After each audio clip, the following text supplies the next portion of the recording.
Hey guys, welcome to my channel. My name's Alyssa and today I'm going to be talking to y'all about all the books that I read in August. I read 4 books in August, 1 sci-fi book, 1 romance book, and 2 fantasy books. And I had 1 5-star read this month, and overall it was a really good reading month. So let's just get on into it.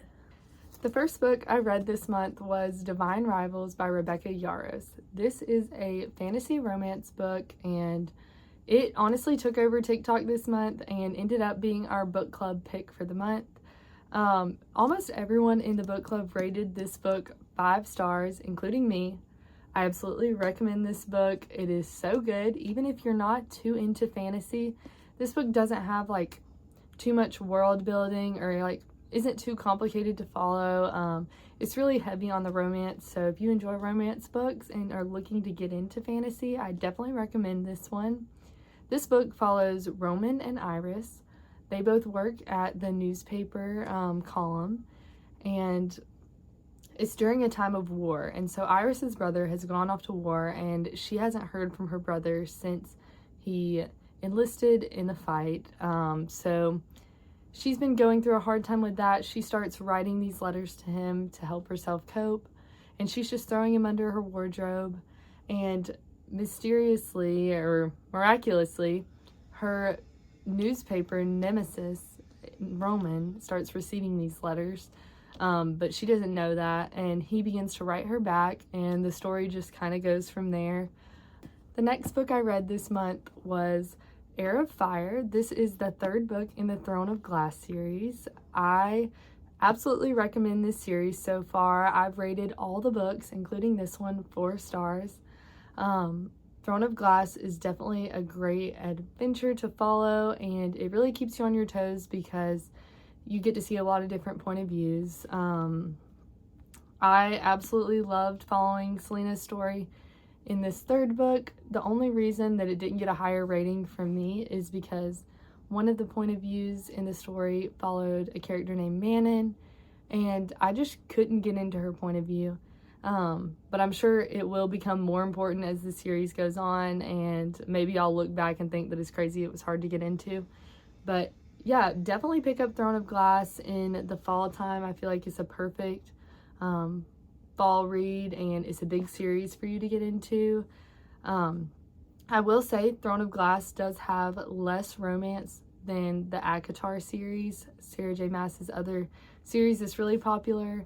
I read that series, and honestly, that's what made me fall in love with fantasy, and so definitely recommend that one as well. Next in the month, my mom and I both picked up Book Lovers. This book is by Emily Henry, and I've read, I think, all of her other books now. I started with I started with People We Meet on Vacation, and that was a book club read, and then moved on to Happy Place, then Beach Read, then finally Book Lovers. And I honestly loved this book way more than I expected. I rated this 4.5 stars. This book follows Nora, and she is a very career-focused woman, and she's even described as a shark. She's very calculated in the things that she does, and she's really passionate about work and her family. And she has a sister that is younger than her that she's always kind of taken care of, and their relationship starts to feel a little off, and they decide to take a trip together to this small town. And in this small town, they have like this list of things that they want to do together, and throughout them doing the list, Nora runs into someone she actually knows from this city, Charlie, and the story just kind of goes from there. But definitely recommend. This is kind of a rivals to lovers. So yeah, 4.5 stars for Book Lovers. Last in the month, I let my husband pick which book I was going to be reading, and he chose a book that he's actually already read, and he's on the 3rd book in the series, and that's Red Rising by Pierce Brown. This book was really good, honestly. I didn't know what to expect going into this book because it's science fiction, and I haven't really read any sci-fi novels yet. But I can completely see why he likes it because it's full of action, and there was a lot of like politics between the different characters in the book, and just this book honestly kept me on my toes, and it was really fast-paced. It's a little hard for me to explain it off the top of my head, so I'm just going to read what it says on the back because I think this is the best way to not spoil anything. It says, his wife taken, his people enslaved, driven by a longing for justice and the memory of lost love, Darrow will stop at nothing to bring down his enemies, even if he must become one of them to do so. For the first time, Red will rise. I think that I settled on a 3.75 rating for this book.